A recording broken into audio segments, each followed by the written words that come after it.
કયું ગામ? ગામ પીપળી જીહોર તાલુકો. હા, વિડીયો ઉતાર્યા. હેતન જોઈને બેન સાથે રમે છે અને મમ્મીને મજા આવી ગઈ. આખો દિવસ અનેરી યાર કે સવારે અનેરી યાર જાગી જોજે ધીમે ધીમે ધીમે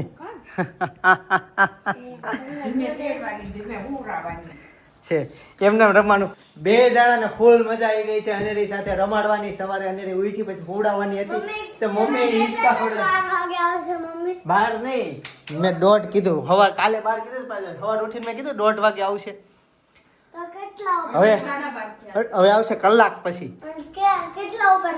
આ મોટો કાંટો નાની નીચે છે, એમ ફરીને પાછો આવે ને ત્યાં મમ્મી આવી જશે. ફરીને પાછો ન્યાન જ આવશે ત્યાં. હા, એ આ 6 ઉપર છે, આમ ફરીને પાછો 6 ઉપર બી આવે ને તઈ.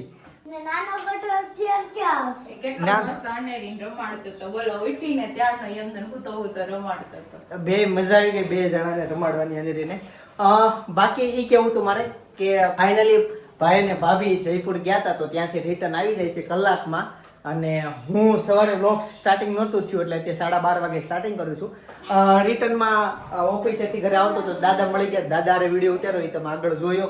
અને હવે મમ્મીને મળી લઈએ, પછી સપનાને મળીએ ધીમે ધીમે. જોજે ધીમેથી મૂકવાનો. હા, સરસ આવડી ગયો. આમ શું છે, પ્રેક્ટિસ જ આવડે છે. મમ્મી જય યોગેશ્વર. જય સ્વામિનારાયણ. મજા આવે ને મમ્મી? અનેરી યારે જો રમાડે અને સપના આ બાજુ રસ્યો કરે. સપના મળી લેવી. જય યોગેશ્વર સપના. ગુડ મોર્નિંગ, જય શ્રી કૃષ્ણ, જય યોગેશ્વર. આમ તો ગુડ મોર્નિંગ નહીં પણ ગુડ આફ્ટરનૂન. હા, જો એ બે જણા કેવા મસ્ત અને રમાડે છે. એના સાથે સાથે આજના મેનુમાં શું બનાવી રહી છો? મને દેખાય છે મગનું શાક છે. મગ દાળ છે આજ. મગ અને દાળ. અચ્છા, મગની દાળ બની રહી છે અત્યારે. મસ્ત મસ્ત મસ્ત. અને હું થાકી ગયો છું કેમ કે હું દાદા છે ને રાત્રે અનેરી સુવા નથી દીધા ને અત્યારે આમ શ્વાસ એટલે ચડી ગયો છે કેમ કે હું ઓફિસે ઘરે આવતો હતો ને તો દાદા ઘણા આગળ હાલતા હતા એટલે હું દોડીને દાદાની હારે જ થયો. અને પછી દાદા મળી અને પછી દાદા છેડો હતી. થોડુંક આમ શ્વાસ ચડી ગયો એવું થયું. પણ કાંઈ વાંધો નહીં અનેરી, હું રેડી છું. તારે ચિંતા કરવાની જરૂર નથી. બસ એમ ફરી ગઈ જોઈ. ચાલો તો અહીં આવું કામકાજ છે. સવારમાં મારે જવું પડ્યું હતું ફર્નિચરનો સામાન લેવા માટે. પપ્પાના 2 વ્હીલનું રિંગ ફાટી ગઈ હતી એટલે ટાયરની રિંગ, એટલે રિંગ ચેન્જ કરાવવા ગાડી આવી એટલે મારે પાછું અર્જન્ટ થયું. એના સાથે સાથે અનેરી આખી રાત મને સુવા ના દીધો. મને તો હું તો ઠીક સપનાને સુવા ના દીધો, હું તો સૂઈ ગયો હતો. પણ સવાર બાગાને મારી ઊંઘ બગાડી તો પ્રોબ્લેમ એ થઈ ગયો હું બ્રશ કરતા ભૂલી ગયો. હા, સવારમાં હું બ્રશ કરતા ભૂલી ગયો. એટલું બધું ઊંઘમાં જ છે. હેતાંશ તેડી લ્યો. હા, એમ નહીં, ઊભું થવું પડે. હા, ચાલ આમ જો. એમ નહીં હેતાંશ.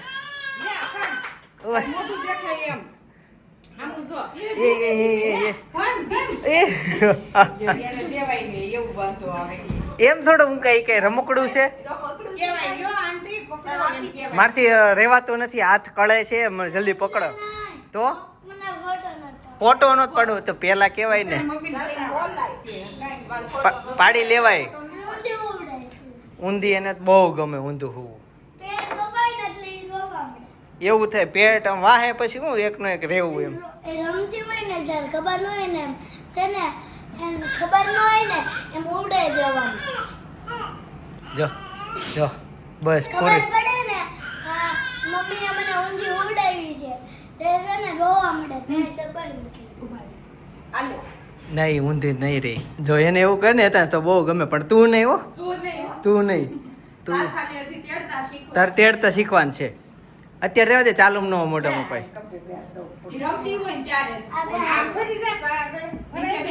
આગળ ફરી જા, વાહેથી બેસાડે.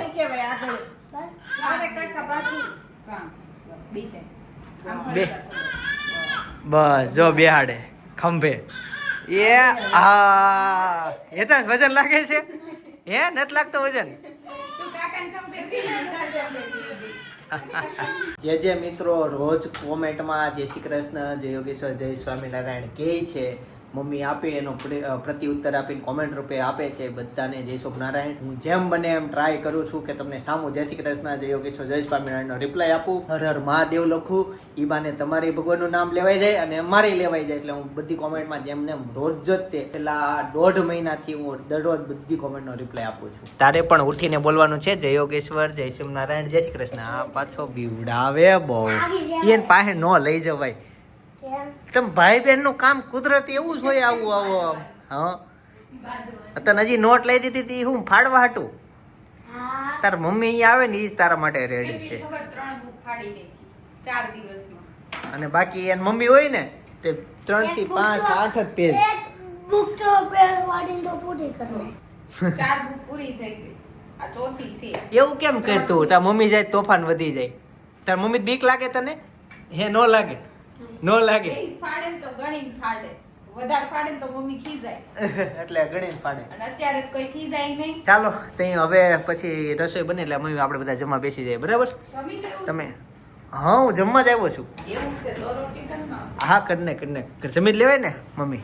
ચાલો પછી કદાચ બહાર જવાનું થાય તો જે લોકો જય શ્રી કૃષ્ણ જય સ્વામિનારાયણ કોમેન્ટમાં લખે છે તેની હું ભગવાનને એવી પ્રાર્થના કરું છું કે આ લોકોને તબિયત સારી રહે, ખુશ રહે, ભગવત કાર્ય કરે. ભગવાનને કઈ એવી સદબુદ્ધિ દેજો કે એની તબિયત સારી રહે ને પ્રભુ કાર્ય કરે. થેન્ક યુ સો મચ બધા વતી તમને મમ્મી. તું રેમ બાજુમાં હોઈ જાવ તો એ મારા વાળ પકડે. અને મારા મમ્મી ઊંધી હોય ને એટલે નો પકડે. હતા છે ને હાથ ફ્રી નો હોય. એવું છે કેસુડા જ નહીં. લે ઊંચી કરવા લે હવે ઊંચી કરું. ચાલો ત્યાં ભોજન આવી ગયું છે. મારા ખોળામાં લાલો બેઠો છે. એકાંશ પૂછે છે કે લાડુ ક્યારે ખાય કે શાક રોટલી ભાવે કે ન ભાવે. ઈ ખબર નહીં પણ અત્યારે પણ ખોળામાં છે. સુઈ જાઓ બટા, સુઈ જા. સુઈ જા. વાલી કરું તમે? કરું લે હું કરું તો સાનું બના પેલા ડોમ્સ નું આખી ડિક્કી ભરતા હો જાવ. પછી વાલી કરવા દઈશ. હા જાવ. હા લે અત્યારે આખી મોટી અત્યારે ગાડી વાલી ડિક્કી ભરતા હો જાવ. અત્યારે હું વાલી કરવા નજીક જાઉં છું. હાલ નથી કરતો વીએ હાલ તું જમી લે અને હું જમી લઉં. હે તાસ વાલી કરે એ બેનો સંબંધ શું હોય? પ્યાર કરતા હોય. શાક ઠરી ગયું ખાવ. તઈ હવે વાતું બીજી પાછી બહુ કોલી ગમે તરત. ઠોયલો દે મોટા માણસ આવા મોટો પેરાય કે તમાર પાસે આવ્યો તો વાલી કરીશ એટલે જોડાણી આયા હતી. ઓકે ગાઈસ તો ફાઇનલી છે ને ભાઈ અને ભાભી આવી ગયા છે. પણ એડિટિંગના કામમાં થોડોક ફસાયો છું એટલે કઈને શૂટિંગ લેવા જવાય એમ નથી. પણ થોડીક વાર પછી હું જાઉં અને થોડુંક એડિટિંગ છે ને એ ફટાફટ પતાવી દઉં. ઘણા મને પૂછતા હોય કે ચિંતનભાઈ તમે એડિટિંગ શેમાં કરો છો? તો Adobe Premiere Pro-માં. અને આપણે જે સિસ્ટમ લીધી હતી એ જો આ પડી છે ઊંધી મૂકી છે. બાકી જેનો આ બેક સાઈડ લુક છે જે આ દેખાતો ને ઓરિજિનલ નો ઓલો ખૂણો સારો આવે લાઇટિંગ વાળો ઈ ઓલી સાઈડ આવે. પણ ઈ પીસી છે અને Adobe Premiere Pro-માં એડિટિંગ કરું છું. જે એડિટિંગ કરતા છે ને એને ફાવતું હશે ને એને સમજ પડતી હશે કે આમાં શું થાય છે ને શું નથી થતું અત્યારે. તો અત્યારે ગલકાનું શાક સાંજે બનવાનું એવું લાગે છે. મમ્મી ભાભી આવ્યા ઈ થોડા ગલકા ખાય. ભાભી ગલકા ભાવે? હે ભાભી કેવી મજા આવી જયપુરમાં? એક વાત કહું તને નો ભાવે? મને ગલકાનું શાકમાં ચોળેલું ભાવે. એટલે હું તને કહું છું ખાંજે ભાખરી મારી ચોળે જ નાખજે. ભાભી હું શું કહું ખબર? એક છે ને હું જ્યારે જયપુર ગયો હતો ને તે ત્યાં હું એક સ્પેશિયલ મૂવી જોવા માટે ગયો હતો. અને એ જે ટોકીઝ હતી ને એ વન ટોકીઝ ને એ ટોકીઝની એક્ઝેક્ટ પાછળ જ અમારી હોટલ હતી. એટલે અમે ત્યાંથી ફટદાર અને એ ટોકીઝમાં વહી આવતા અને મૂવી જોતા.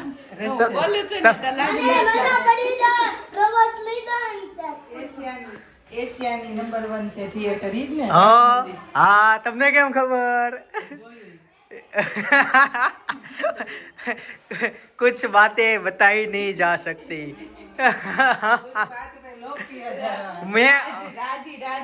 હું જયપુર ગયો ને ભાભી ફરવા માટે તે મેં જો ટોકીઝમાં ગયો તો મેં જયપુરમાં જેટલું જોયું ને બધું જ તે જેમ કે પર્વત ઉપર તમે ગયા તા ભાભી તે ત્યાંથી જે આખો જયપુરનો લુક આવે છે સાંજે જવાનું ભાભી આ આખું જયપુર દેખાય અને ત્યાં એક કાફે છે કાફેમાં ટિકિટ લેવાની એમાં તમને પીણું આપે ના 500 રૂપિયા પર પર્સન અંદર ખાલી એન્ટ્રી ફી પછી અંદરનું તમે ખાવ ને એવું કેમ થયું અમારા વખતે અરે અમારા વખતે અંદર જવા દેતા એન્ટ્રી ફી દીધી એન્ટ્રી ફી ને કાઉન્ટર પર બતાવો એટલે તમે ખાવાનું આપે અમને તો આપ્યું હતું અત્યારે છે ને એવું થઈ ગયું છે કે પર પર્સન 500 રૂપિયા ખાલી એન્ટ્રી પછી ખાવાનું અલગ ઈ પણ હવે એને ખબર પબ્લિક વધી ગઈ કે નહીં હા અરે ઈ નજારો જોરદાર આવ્યો ત્યાંથી પછી હવા મહેલ તો છે ને જયપુરમાં તમે ગમે ત્યાં જાવ ત્યાં રસ્તામાં આવે હવા મહેલ ને જલ મહેલ એ જલ મહેલ તો બહુ ન આવે એ વચ્ચે જ કે હવા મહેલ તો આમ માર્કેટમાં જઈને બધા નાડો આવે હા અને જેવું છે હવા મહેલ લાગે આમ ફોટામાં એવું ન્યા આમ લુક જોતા ન લાગે આમ નાઈટમાં સારો છે ત્યારે આવું હતું અત્યારે લીધું ને આવું નાનું થઈ ગયું ઈ મોટું હતું. આ મોટું સાન આવ્યું હજી એને આગળ લીધું તે બતાવી દે ઈ તો પૂરું થઈ ગયું તે ખેંચી પટ્ટી ઈ પૂરું થઈ ગયું એટલે આમાં કાંઈ નહોતું થયું.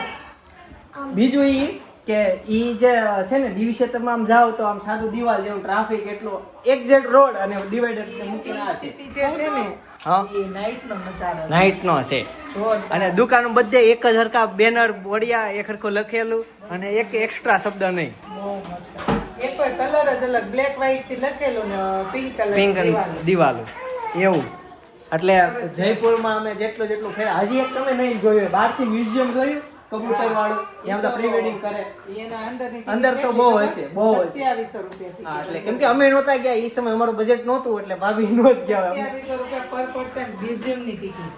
પણ એ મ્યુઝિયમ છે ને મ્યુઝિયમ તો જો ને એમ થાય કે અહીંયા કંઈક આમ તું દૂરથી ગેટ જોઈશું ને તોય તારે આમ અંદરથી આવો એમ થાય કે ફોટોશૂટ પણ અમે છે ને અહીંયા ઓલો ઈ રામબાગ રોડ કાંઈક કે રામવન રોડ કે રામબાગ રોડ એમ કાંઈક કહેવાય ઈ સીધો રોડ ઈ ને મ્યુઝિયમ ને ટચ છે પાસે મોટું ગાર્ડન હોતું છે. હા ગાર્ડન છે એ અમે છે ને પછી ગાર્ડનમાં કાલે ટ્રેનની ટિકિટ મોટી હતી તો કીધું સમય ક્યાં કાઢવો તો એ પછી garden. અમે ગાર્ડનમાં ઘડીક આમ ગયા. આમ ઊભું જેવું ગાર્ડન હા છે પછી બહુ ગરમી થતી હતી એટલે પછી રાજ મંદિરમાં વહી ગયા હા હા રિપીટ કરી. તો રાજ મંદિર થી તમારી હોટલ કેટલી દૂર હતી અમારી હોટલ ત્યાંથી 2 કિલોમીટર 2 કિલોમીટર હતી ઓકે આપણને કેવું છે ખબર કે આમ જયપુર સિટી છે ને આપણને એમ થાય કે નાનું એવું છે એટલામાં ને એટલામાં જ બધું આમ ફરવાનું એવું છે હા સ્પેશિયલ ફરવા ગયા હોય ને તો આપણને તો લો આયા ફરવાનું છે તો આપણે એમ છે. આમ મેન માર્કેટ જ આની એની બહુ માર્કેટ કેવી ખબર એક બાજુ છે ને બધું નકરું લેડીઝ એક બાજુ બધું આખી માર્કેટ જેન્ટ્સની પછી એક જગ્યાએ બધા ટાંકા વાળા તો બધા ટાંકા વાળા એક જગ્યાએ બધા કલર વાળા તો બધા કલર વાળા એક જગ્યાએ બધા વાયરિંગ વાળા તો બધા વાયરિંગ વાળા ખોટું એ હું મોઢમ બધું નાખે ને પછી ઓપકા કરે હવે એને એક બાજુ દુલ્હા કલેક્શન દુલ્હન કલેક્શન આવે ને અહીંયા તો ઈ બધું એવી બધી માર્કેટો અલગ અલગ એટલે જેને જોતો ને જેન્ટ્સ નું જોતો જેન્ટ્સમાં લેડીઝ નું જોતો લેડીઝમાં ઈ રીતના અને હે તાન તો આ હતું મજા આવી ગઈ ત્યાં ભાભી બધું ફેરા તમે આ બ્લોગમાં જોયું હશે જોતા રહેજો અને અત્યારે મમ્મી સાંજે બનાવવાના છે મેં કીધું ગુવારનું શાક ગુવાર તો નહીં સુધારાઈ ગયું ગલકા હા સુધારાઈ ગયું મેં કીધું નામે ભૂલાઈ ગયું ગલકાનું શાક અને ઘણું બધું શાકભાજી ગયું મમ્મી મારું ચોળી દેજો બરાબર હું છાશ સાથે ખાઈશ ઓકે ચાલો તે સપના અને લઈને અંદર વહી ગઈ બાકી મજા આવી ગઈ ને શાંતિથી આરામથી મોજ કરીને ઈ જયપુરની મોજ છે હજી અમે હાલવું બહુ પડે ને હાલી હાલી થઈ ગયા બધું આ થઈ જાય હા હાલવું પડે અને મેન રાજસ્થાનના પ્રવાસમાં જયપુર ઉદયપુર અને ઉદયપુર ને રાજસ્થાન આવે એમાં જયપુર રેડી ઉદયપુર જાવ ને ભાભી તમે જે સાંભળો જે જયપુર ગયા હોય અજમેર જાય હા એટલે અજમેર ત્યાંથી દૂર પડે ને વન ડે નો આપણે કેમ સાપુતારા હા આમાં છે ને આવું છે આમ આવું તો એવું નથી તો આમાં આવું એની અંદરનો ભાગ છે આની અંદર આવું હોય મારી વાત સાંભળો ભાભી હું એમ કહેતો હતો જયપુર છે ને એ પિંક સિટી છે તમને બધું પિંક દેખાય સેમ તમે ઉદયપુરમાં જાવ ને તો એ કેવું ખબર છે કેવું બ્લુ ત્યાં તમને બધા જો આ બ્લુ કલર છે આથી આ મેં પહેરો એ બ્લુ ગળી કલર બધું ઈ તમને ત્યાં બ્લુ સિવાય કલર ન દેખાય. તો જેમ જયપુરમાં તમે ડુંગર ઉપર ગયા તમને આખું જયપુર જોયું ને એમ ઉદયપુરે એક ડુંગર છે એમાં જાવ તો નીચે તમને આખું બ્લુ બ્લુ બ્લુ દેખાય. બહુ નકરા કિલ્લા પછી બહુ નો જોવા ગમે. હા હા એટલે એમાં એવું છે એ હવે બાજુમાં 3 કિલ્લા, એકાદો કિલ્લો અહીંયા આવ્યો હોત તો આ ચોસા ને એ બધા એકાદા આવ્યો હોત તો. અને અત્યારે ત્યાં છે ને એક સિટી પેલેસ અને એક કયો કાક ઓલી બહુ મોટી ટોપ છે. હા વિશ્વની સૌથી મોટી છે. સૌથી મોટી હા હા ટોપ છે. મહારાણા પ્રતાપની ઓલી હા, ઈ હતી. 2 કિલ્લા ઈ અત્યારના 28 વર્ષના રાજા છે ને એના પર્સનલ કિલ્લા છે. હા, ઈ. ગવર્મેન્ટના નહીં. તોય જવા દે છે અંદર ટિકિટ લઈને જવા દે છે. ને બધા. હા. દેશી ધમાલ બતાડવા. બીજું કેવડું છે તમને ખબર છે ટિકિટું? 500 રૂપિયા હતી. હા, 500 રૂપિયા છે. 500 રૂપિયા અને ગાડી અંદર લઈ જવાના, અંદર 1.5 કિલોમીટર છે. ગાડી અંદર લઈ જવાના ખાલી ટોપ જોવાનું છે. ગાડી લઈ જવાના 200 રૂપિયા ગાડી. ઈ છે ટિકિટ છે. બોલ ભાઈ દેશી ધમાલ. હું આમ જો ઓલો હમણાં રોતો હતો ને ઊભો. હા ઓકે સાંભળ બીજું ગાડી સિટી પેલેસમાં તો અમે ગયા હતા બહારથી નજર જોઈ હોય પણ આમ અંદર અમે એન્ટર નથી ખાલી બહારથી જોઈએ. તો ઓલા ટેક્સી અંકલ એવું કહેતા હતા એ કે સિટી પેલેસમાં લઈ જાઓ મેં કીધું. આખો દિવસ વહી જાય. એટલે એને એમ કીધું કે તો સિટી પેલેસમાં લઈ જાઓ પણ સિટી પેલેસની ટિકિટ કાંઈક 350 કે 550 ટિકિટ કીધી. કે એટલી ટિકિટ છે અંદર કંઈ છે નહીં કે અહીંયા બહુ બધા કે પર જે અહીંયાની ગવર્મેન્ટે નથી ને પૈસા વધાર્યા એટલા કે પર્સનલ પૈસા એટલા વધાર્યા છે કેમ કે મેન ઈ છે. આ રાજાનું નામ જે રીતના બ્લોગમાં છે આપણને તે રાજાનું નામ યાદ નથી. ઈ રાજા અત્યારે લંડન ભણે છે. હા ઈ બધા વિદેશ જ સેટલ થઈ ગયા. તો મેન ઈ છે જયપુર ઉદયપુરની ટ્રીપ. હવે લોકો જયપુર રાજસ્થાન કેમ જાય છે ને ઈ તમને કહું. આપણી જેમ જ કે એમ જ સિટી પેલેસમાં ગયા હોય જોવા મળી હતી કે અહીંયા હોય ને બહાર નીકળે તો જોવા મળે છે આપણી જેમ જ રહે છે. હા હા એમ જ હોય. કમ્પ્લેન ત્યાં રહેતા જ હોય એના અલગ રૂમ છે. પબ્લિક માટે અલગ રૂમ જાહેર કરેલા છે. હવે લોકો રાજસ્થાન જવું ફરવા રાજસ્થાન જવું કેમ કરે? વિદેશમાં બધી જગ્યાએ ગ્રીનરી બહુ છે. પાણી બધા દરિયાના બ્લુ બરાબર એટલે નેચર બધાય બહુ જોયેલું. દરિયા બહુ મસ્ત એ લોકો પાસે છે. નદીઓ બહુ મસ્ત છે. ચોખ્ખાઈ છે. તો ઇન્ડિયામાં ફરવા આવવું હોય તો દરિયા આપણે કાળા પાણી ધૂળિયા પાણી બરાબર એટલે દરિયા કિનારો એક કે વિદેશવાળા આવે નહીં. અને બીજું એને નવું શું લાગે એને મહેલો જોવા ગમે કેમ કે એ ત્યાં એને હોય નહીં.